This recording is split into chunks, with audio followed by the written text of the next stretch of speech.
Hi friends, welcome on Europedia. अगर आप Bihar public service commission ITI vice principal exam के लिए जा रहे हैं, ये एनालिसिस आपके लिए हेल्पफुल है। मैं बहुत से सिलेक्टेड कैंडिडेट से इंटरेक्शन कर रहा हूँ, आप सुनोगे उस इंटरेक्शन को।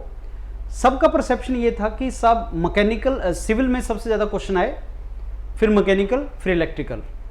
जब मैंने एनालिसिस किया डिटेल में अगस्त 2024 पेपर का, तो ये एनालिसिस है। मैकेनिकल और सिविल मेरे को सेम जैसे क्वेश्चंस लगे, फॉलोड बाय इलेक्ट्रिकल। कुछ सब्जेक्ट्स ऐसे हैं जो +2 +1 जो 11th क्लास का फिजिक्स है उसके बेस पे आप कर लेंगे। अगर आप इलेक्ट्रिकल बैकग्राउंड के हैं तो आपको थर्मल वाला पार्ट, थर्मोडायनेमिक्स वाला पार्ट वहीं से निकल जाएगा। क्वेश्चन बहुत ही स्ट्रेट फॉरवर्ड सिंपल हैं। तो आपको अगर ये एग्जाम निकालना है और आप किसी भी ब्रांच के, तो आपको दूसरी ब्रांच अवॉइड नहीं करनी फ्रेंड्स।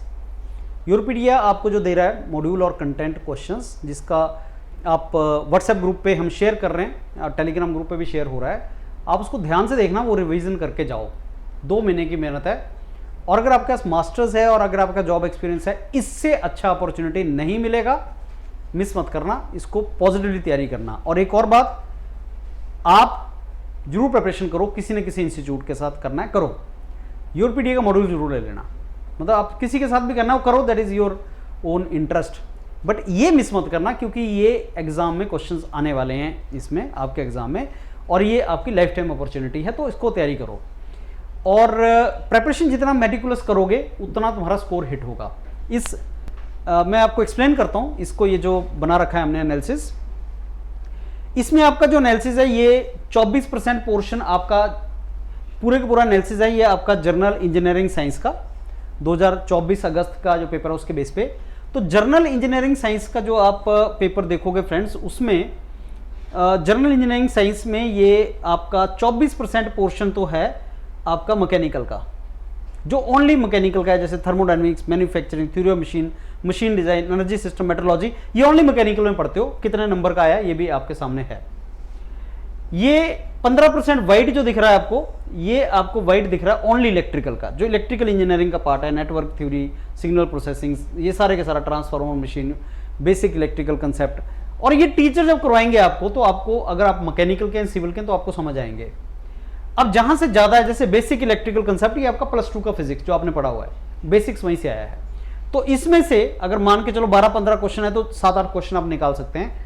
अगर आपका मैकेनिकल इंजीनियर आएंगे तब भी आप निकाल सकते हैं, सिविल में है तब भी निकाल सकते हैं। उसके बाद ये 27% वो है जो सिविल का पार्ट है।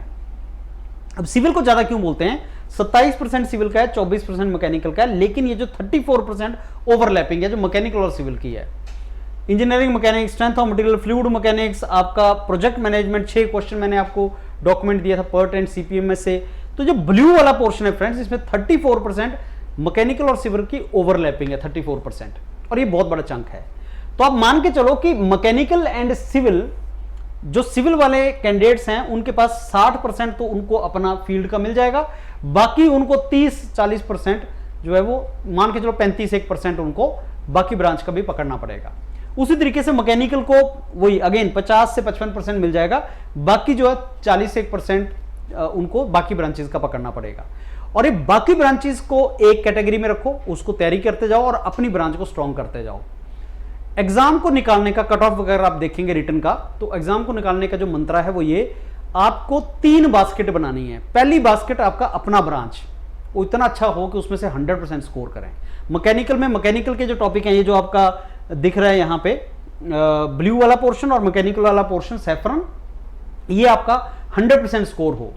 ये बकेट नंबर 2 है तुम्हारी जो बाकी ब्रांचेस की, और बकेट नंबर 3 है तुम्हारी जो एप्टीट्यूड है। एप्टीट्यूड में भी भरत सर आपका वीडियो बनाएंगे, वो आपको बताएंगे 50 में से 45+ आपको स्कोर करने हैं।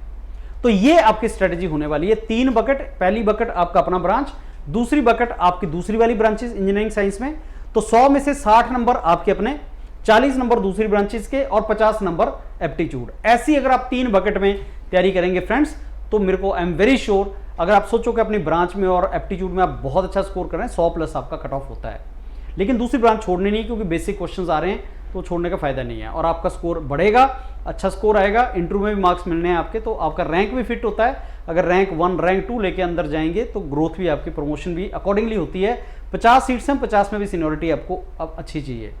यूरोपीडिया जैसे मैंने बताया, इसको आप तैयारी करना स्टार्ट करो फ्रेंड्स।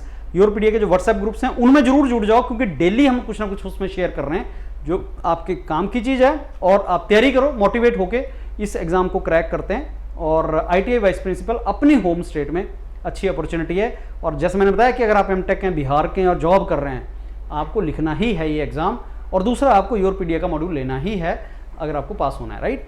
Thank you.